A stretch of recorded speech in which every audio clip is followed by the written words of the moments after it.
Best friend kissed me at his bachelor party, his fiancée banned me from the wedding, and now I'm the bad guy. I, 29 male, was supposed to be a groomsman for my best friend, 30M, as we've been tight since we were kids.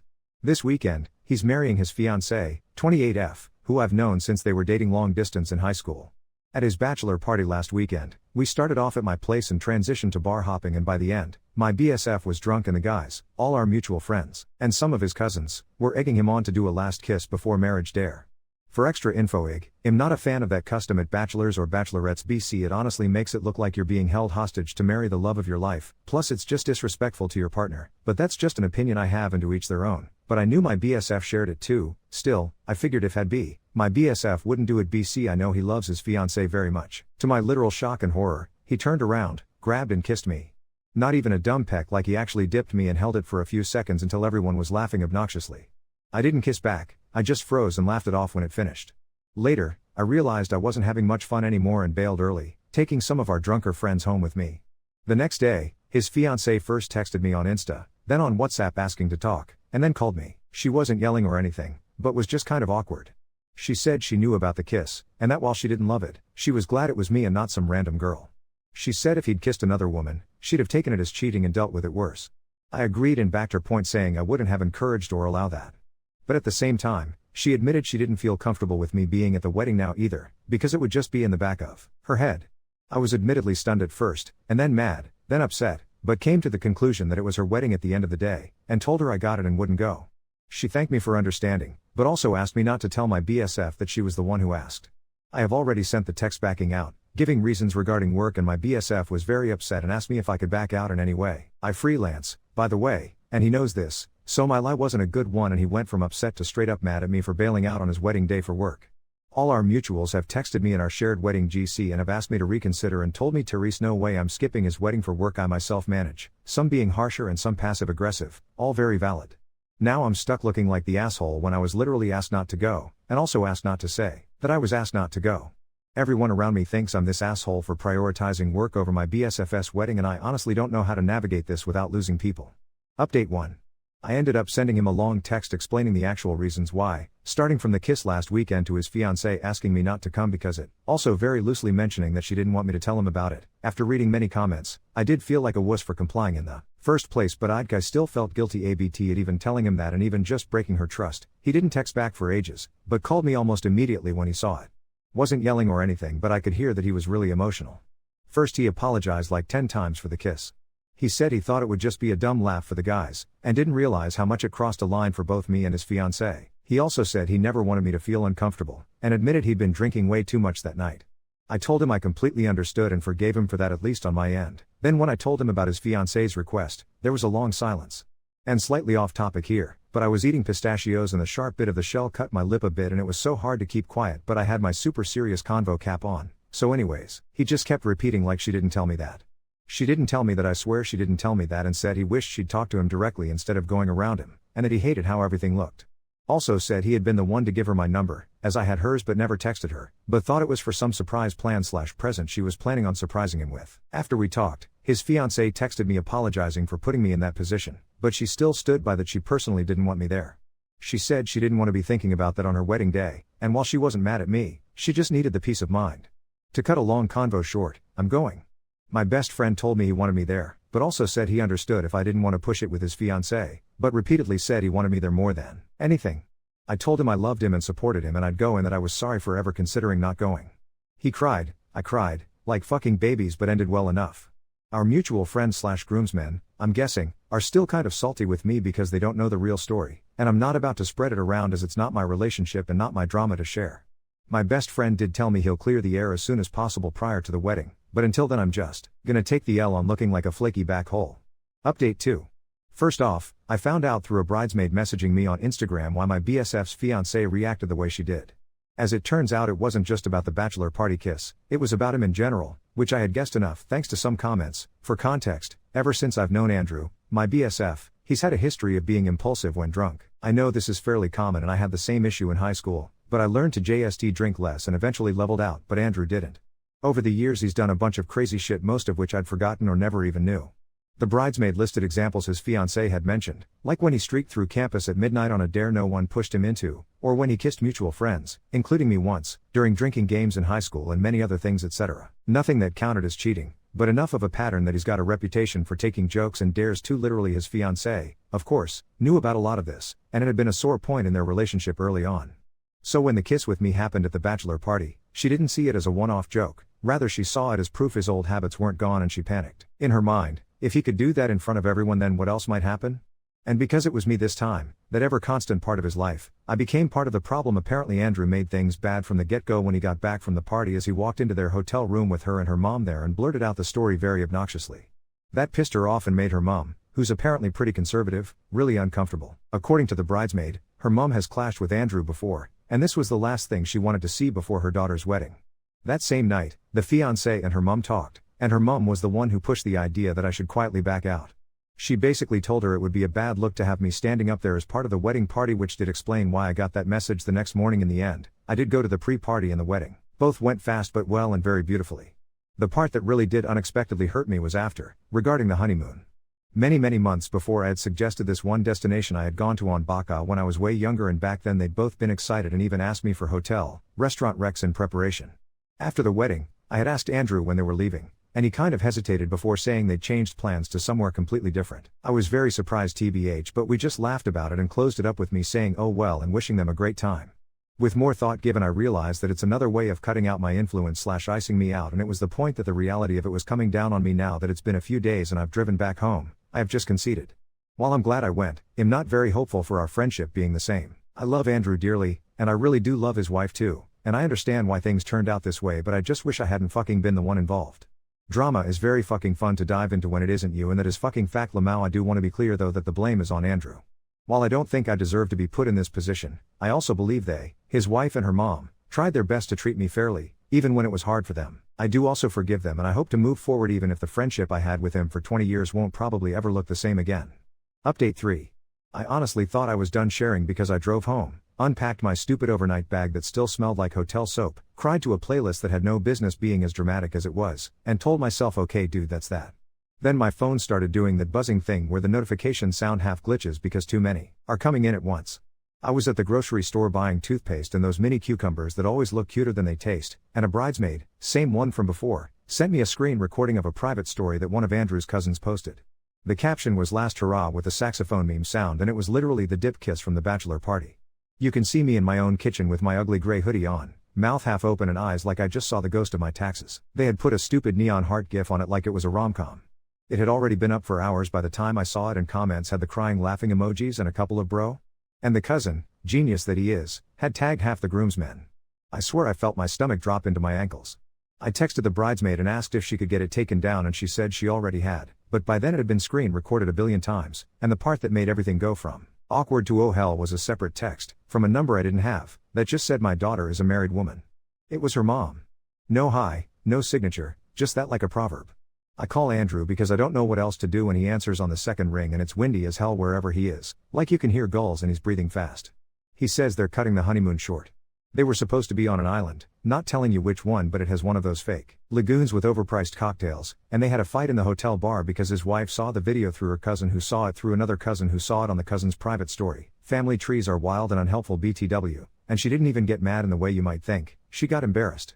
She told him she's tired of being blindsided by his jokes, tired of being the one who has to play it off in front of her people, and then her mom called her while they were literally eating shrimp and told her she should come home and deal with this properly. He told me he hadn't had a drink, his hands were shaking anyway, and he felt like he was watching his own wedding fold into a paper crane and get blown into the sea. He kept saying I'm sorry, I'm so sorry, and it was the one time I did not know what to say back that didn't sound like a fortune cookie. He asked me not to call or text her because it would just make it worse, and I agreed because yeah, that sounded right. And then that night, after I had finally convinced myself to put my phone face down and try to sleep, it started vibrating like a trapped bee. His wife. It was a voice note. She said, I know you didn't ask for any of this, and I hate that you are part of this spiral, and I am really trying not to resent you for existing near him. Then she laughed, that little airless kind of laugh people do when they're trying not to cry. I just wanted to say that I know you love him. I do too. Please don't respond to this because my mom is in the room and she's looking at me. Then it cut off. I just laid there staring at the ceiling fan like it owed me an explanation. They landed 2 days later. I didn't call. I had a weird busy day with work, and then I was in my driveway carrying a bag of cat litter, and Andrew was sitting on my front steps with a duffel bag looking like he hadn't slept since 2012. He had this stupid sunburn across his nose like a drunk raccoon. He stood up when I got out of the car and it was one of those long hugs where you can feel the other person's weight shift onto you like a kid. I got him inside, gave him water, made pasta because that's my whole personality under pressure, olive oil, garlic, too much parmesan, it tastes like sorrow but in a good way, and he told me everything.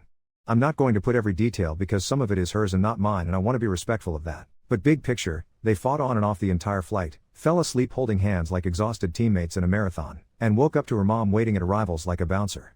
They went straight to her parents' house to talk like adults. He said it turned into him making promises while staring at a bowl of fake lemons on the dining table and nodding at words like image and stability. He kept saying I'll fix it, which made her mom ask how. And he didn't have an answer that wasn't vague. Then he told them, and I quote, "I'm not drinking for a while," and her mom said, "A while is not a plan." At some point he told them he wanted to come talk to me in person and her mom said absolutely not and he said I'm not asking and got up. So here he was on my steps with a duffel like a rom-com, but it was the shittiest rom-com because instead of a boombox he had a plastic airport bag full of melted chocolates. We talked until 4 a.m. He said it out loud, he thinks he's bi. He cried when he said it, which made me cry because it was like he was handing me something he had kept under his tongue so long it had a taste. He said he had never fully looked at it because it was easier to call himself the class clown and kiss whoever the dare pointed to and then laugh more than anyone else after. He said he had dreams he never told me about, not just about me specifically, he was very clear on that and I appreciated it, but about men in general, and that kissing me was a dare he gladly took because it registered in his head as safe. He said I would never ever want you if you didn't want me and his voice cracked on the last want. I told him I loved him and that I was not in love with him and that it didn't change my love. I told him I needed there to be no more jokes like that, ever again.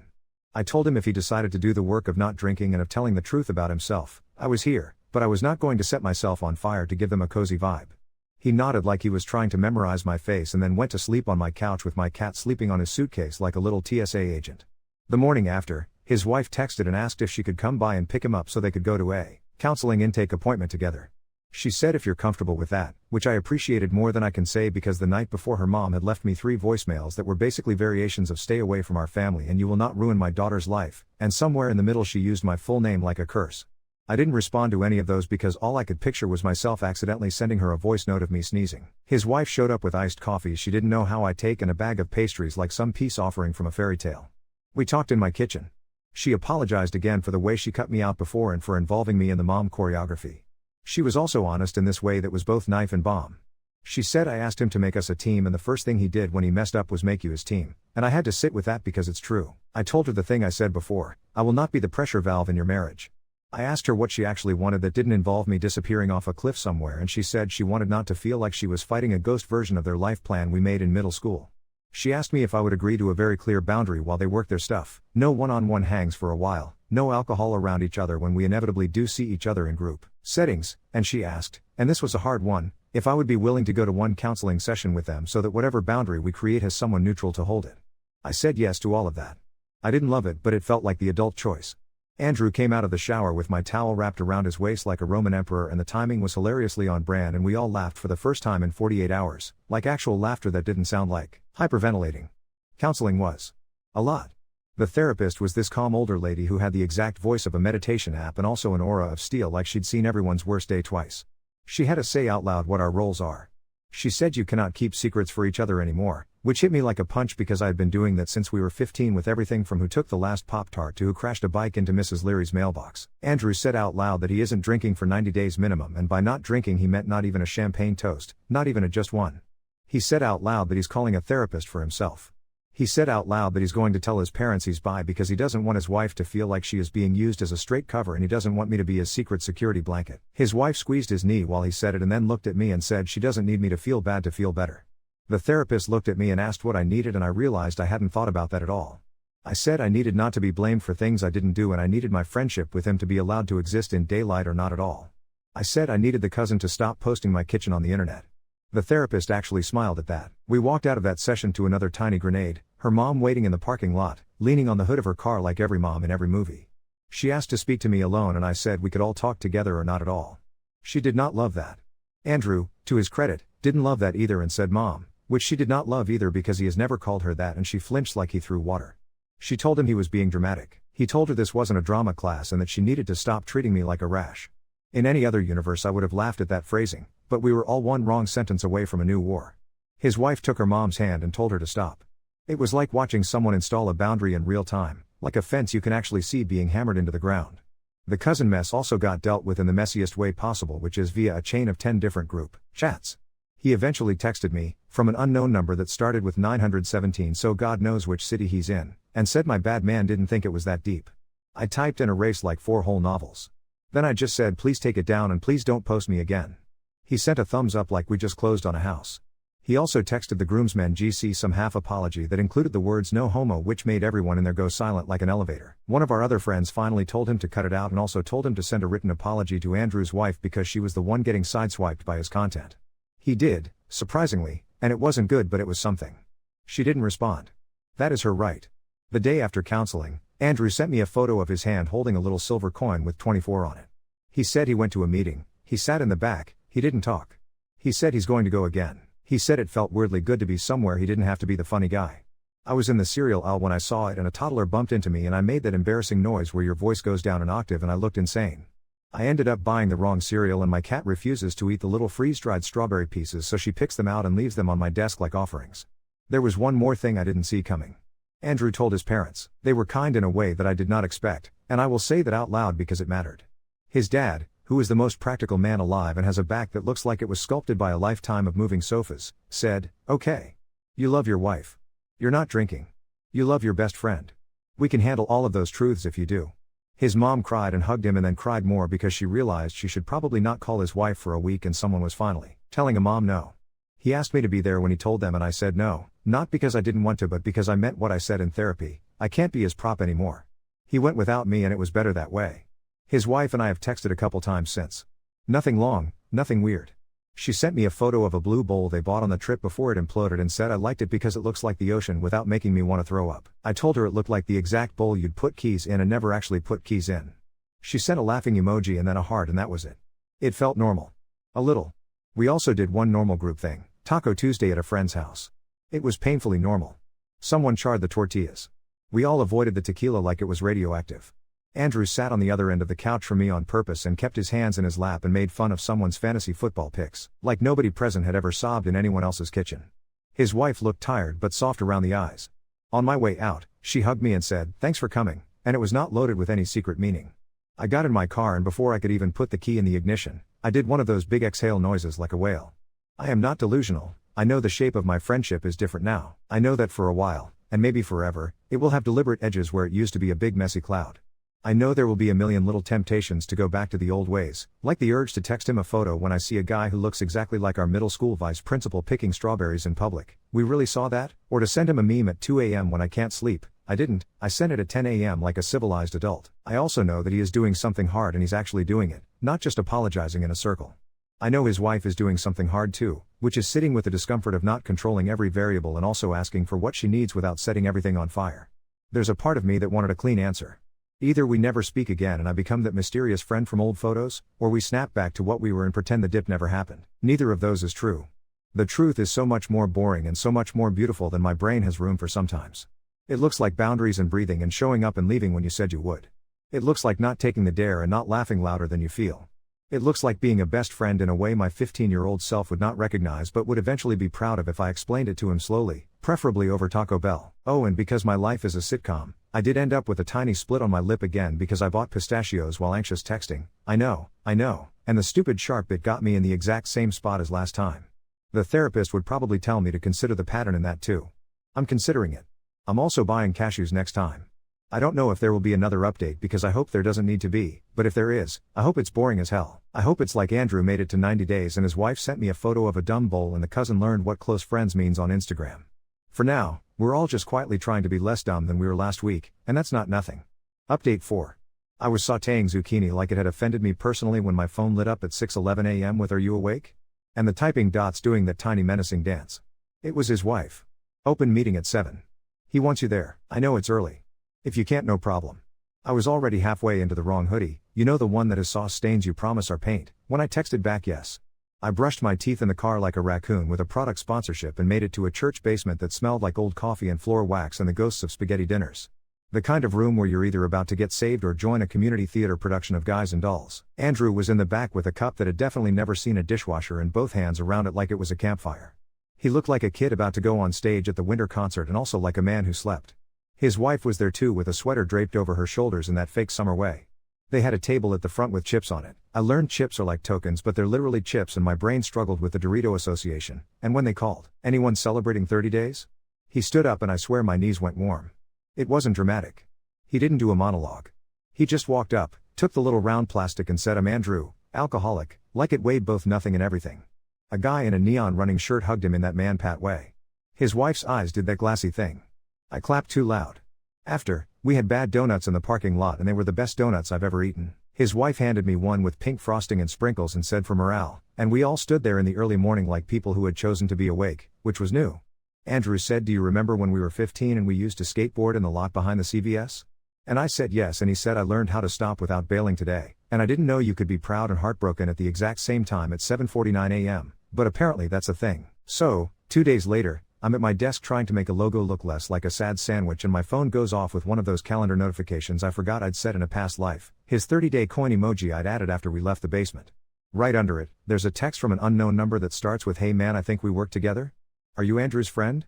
And it's the exact tone of voice someone uses before asking you to help them move a sofa across the country. Long story I'm not gonna overstep on here, but a cousin, not the video cousin, a different cousin because I guess the family tree is a hydra, works at Andrew's office and had been doing the whisper thing about the bachelor party and then got set at someone's desk like it's a seasoning. Andrew called me, not spiraling exactly, but in that tight voice, and said, "I think I need to say something." Not a speech. Just something. I asked him if his wife knew and he said yes, that she was literally sitting next to him on the couch rubbing his hand like a worry stone. He ended up emailing his immediate team like 5 sentences that said, "I'm not drinking. I go to meetings. I'm bisexual. I love my wife. I'd prefer not to be anyone's lunchroom topic. Thanks." His manager replied first with, "Thank you for sharing, take whatever time you need," and then a guy named Brent wrote, "Proud of you brother," with the exact amount of exclamation points that make me trust a man, which is 2. HR asked if there was anything they could do at team events to help him not be pressured to drink and he wrote back, "Serving club soda without making it a thing would be amazing, and if there was ever a sentence that could be a tiny bar fight with a whole culture it's that." Her mom did not love that. Shocking, I know. She sent his wife a text with, "Why does the world need to know this?" And something about image again and your grandmother will be confused.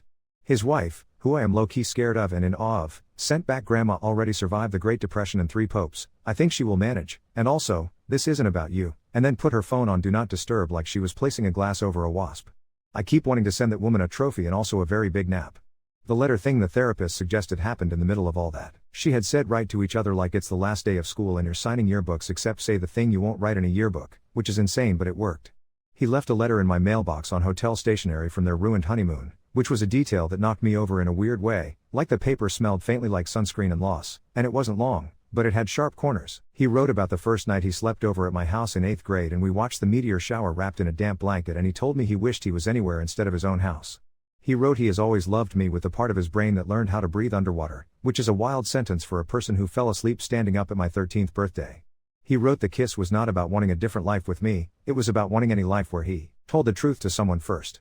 I sat on my couch and read it 3 times and then I wrote back, on printer paper because I'm not dramatic, that my love is a porch light, not a fire. I wrote, "I'm not leaving it on so bugs can fry themselves, I'm leaving it on so you know where the door is, but please use the doorbell like a normal person." I folded it too neatly because my childhood trauma is tidy like that, and I taped it under the blue bowl photo on my fridge so I wouldn't send it in a rash moment at 1 a.m. I gave it to him a day later in daylight on purpose. He cried sitting crisscross on my carpet like a kindergartner, and then my cat tried to chew the corner because she hates emotional intimacy. Speaking of my cat hating joy, I went on a date. I know. I didn't mean to. I was at this plant store because I needed a new pothos to replace the one I killed via overlove, and I was debating between 2 very similar shades of green like I was choosing a house to live in when a guy next to me said that one's dramatic in a good way, and I turned and he had that face where you can't tell if someone is handsome or if they just moisturize. He was holding a bag of potting soil like it was a baby and had a band-aid on his thumb that said "Wow." In Comic Sans. His name's Eli. He teaches middle school science and uses the word phenomenon in non-ironic ways. He asked if I wanted coffee and I said yes like a normal person, and then immediately dropped a saucer because my hands forgot they were hands. We talked about composting and his labradoodle who apparently eats socks, and I told him about how my cat brought me a dead bee as a gift last week and set it gently on my keyboard like a resignation letter. It was easy. It was also terrifying because my brain wanted to narrate it to Andrew in real time like we used to do, and that little impulse felt like stepping on a loose stair in the dark. I didn't text him. I told him and his wife together the next day because we said no secrets, and I swear to you it was like you could see a muscle flex behind his eyes, jealousy or grief or change or all of it, and then relax.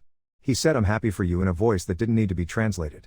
His wife looked at me like she was handing me a cup of water in a marathon and said send a photo when you meet the dog, and I almost hugged her and then remembered we are on a first name basis with boundaries now. We did another counseling session because apparently those turn into a low budget subscription. This time there was more silence in it, which is its own kind of talking. The therapist had us do this triangle thing with our hands on the table where each point was you, me, and the problem, and one by one we moved our fingers to show where we were. It sounds like kindergarten, but watching Andrew lift his finger off me and put it on the problem was. I don't know, I wanted to applaud like it was theater. Her mom did a drive-by in the parking lot again and actually rolled down her window this time to tell me don't get too comfortable, and I had the adult reflex to plant my feet and my teenage reflex to run. His wife told her to go. Her mom said, "Who are you without him?" And she said, "Me." It was small and it was huge and it made the air around us feel heavier in the best way. Normal life kept sneaking in like a cat through a cracked window. We went to a baseball game because one of our friends had free tickets, and what else do you do with grief and joy but eat a hot dog near strangers? It was one of those delayed summer days where the sky looks like construction paper. Beer guys kept walking by yelling cold ones and Andrew kept buying lemon ices like it was his job. At one point, a guy in the row behind us did that thing where he leans over the seat and says no beer? What are you, pregnant? And Andrew, God bless him, turned around and said I'm sober, thanks, with a smile like a knife that doesn't cut if you don't touch it. The guy said respect, and then asked us if the shortstop was single because he wanted to set him up with his cousin, which made me laugh for 10 minutes and also made me want to hug a million former versions of ourselves who thought we had to say no homo to breathe. Because the universe loves a theme, another cousin, I swear I'm not inventing them, it's like Zeus had a headache and sneezed. Uncles, invited everybody to a barbecue at her mom's house. I asked if her mom would be there before I said yes because I am not trying to audition for the role of man in the punching bag suit. We went for exactly 1 hour and stood in a corner like a polite art installation. Someone tried to play the video on their phone like it was America's Funniest Home Videos and Andrew said turn it off, in a way I have never heard him say anything. It wasn't yelling, it was that quiet steel tone and it cut the room in half. The guy actually did it. He turned it off and put his phone in his pocket and asked if anybody wanted watermelon. I took a piece because I'm a petty person and there's nothing like eating fruit in victory. Her mom walked in late with a salad and did this little double take when she saw me and then did not speak to me, which honestly was a relief. On our way out, Andrew told his aunt, loud enough to be overheard, "We are not doing the cousin internet thing again. If anyone posts any video with my face in my friend's kitchen, I'm going to start charging licensing fees." She laughed and said, "We'll add your lawyer to the family chat," and that was probably as much justice as I was getting that day. Work got weird for me for all of 5 seconds because a client accidentally CC'd me on an email that said, "Is he involved?" About me and Andrew like we were members of a crime ring selling artisanal candles. I stared at it until the font got blurry. I didn't reply. I made a new pasta, because if you know me you know my emergency toolkit is carbs, and called a different client to talk about a project like an adult who pays taxes. I'm not going to litigate my worth to people whose office has a live laugh love sign ironically. That night, Eli sent me a photo of his dog wearing a bandana with eggplants on it for reasons I chose not to ask about, and Andrew sent me a picture of a club soda with lime in a lowball glass like it was his new personality. He wrote one day at a time, but the ice helps, and I wrote back the lime has executive's privileges, and he sent me a laughing emoji which is such a small, normal digital thing, but I think my body cataloged it as a triumph. He hit 45 days. He sent me a photo of the little 45 on the chip like a glittering zero, and the room where he got it had a bulletin board with a paper that said keep coming back, and I had a dumb thought that that was a thing we hadn't said out loud to each other in months, and now it was a poster on a church wall and somehow that made it safer. We have these weird tiny rituals now that I think if you looked at them from the outside you'd think we were in a cult. He makes coffee at the meeting on Thursdays and asked me to help once. I put the grounds in like they were a science experiment and the whole room smelled like burnt hope and my hair like sadness for 2 hours, but watching him wipe down a folding table with that same concentration he used to make a house of cards afterward felt like the kind of mundane you keep, even when the interesting comes knocking. Her mom wrote me a letter. An actual letter. With cursive like a sitcom grandmother and a return address on thick cream envelope like a wedding invitation to a fight. It said a bunch of things I'm not going to detail here because honestly we're all tired, but there was a line that said you need to let him go so he can be a husband, and I don't know if I've ever laughed harder alone in my kitchen. I put it on the fridge with a magnet shaped like a pickle because I'm a comedy professional. Then I took a photo of it, sent it to Andrew and his wife, and wrote I am not responding to this. Not my circus. His wife wrote back please don't, and then 2 hours later sent me a photo of her mom sitting at a diner with her arms crossed and a caption that said we are practicing disagreeing in public without using our inside voices, and I sent back the okay hand, not because it was okay, but because it was a hand. The last weird little big thing. We were walking into his parents' house for dinner. Yes, I was invited. No, I did not assume that was normal. Yes, I brought a pie I didn't bake and lied about it. Sue me. And his dad took me outside to the garage where he keeps every tool known to man and said you are not a tool, which would have been hilarious if he wasn't dead serious and also holding a wrench. He said, thank you for not making this about you, which stung because some of it absolutely has been about me, and then he said if you ever want to borrow the pressure washer, take it, and I almost asked him to adopt me on the spot. Dinner was meatloaf and that white bread where if you squeeze it it stays squished. We did not talk about feelings once. We did talk about the neighbor's new mailbox which looks like a birdhouse for rich birds, and I learned more about roofing than I ever wanted to. It was the most normal 2 hours of the last month and I will bottle it if I could. There's no clean bow. Eli and I have seen each other twice since the plant store. He kissed me on the sidewalk outside a Thai place and a bus went by and the ad on it was for allergy medicine and we both laughed because romance is not a movie. Andrew is at 53 days now and he texted me from all 5 of a grocery store because some genius had put a beer display across from the seltzer and he needed 30 seconds to breathe, and then he grabbed the lime LaCroix and got out like he was rescuing a hostage. His wife sent me a photo of the blue bowl with their keys in it like a tiny metaphor, got tired of waiting and just moved in.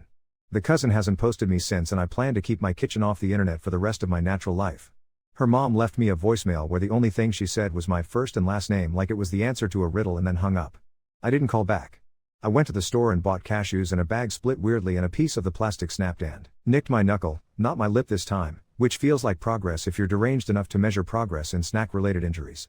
If I'm being honest, this is the strangest season of my life because nothing is happening all at once and everything is happening in inches. It's him choosing a lemon ice over a beer, me choosing to send a meme at 10 a.m. instead of 2 a.m., her choosing to say this is what I need without looking at her mom first. It's not the movie where we scream and the rain starts. It's the show where we take out the trash on Thursdays and return the text and sit on opposite ends of a couch on purpose because that's what health looks like today. It's boring, thank God. It's also the bravest thing any of us are doing right now. If you need me, I'll be in the plant. I'll choosing a pothos that can survive on inconsistent sun, which is honestly an on-the-nose metaphor I do not have the energy to wrestle with.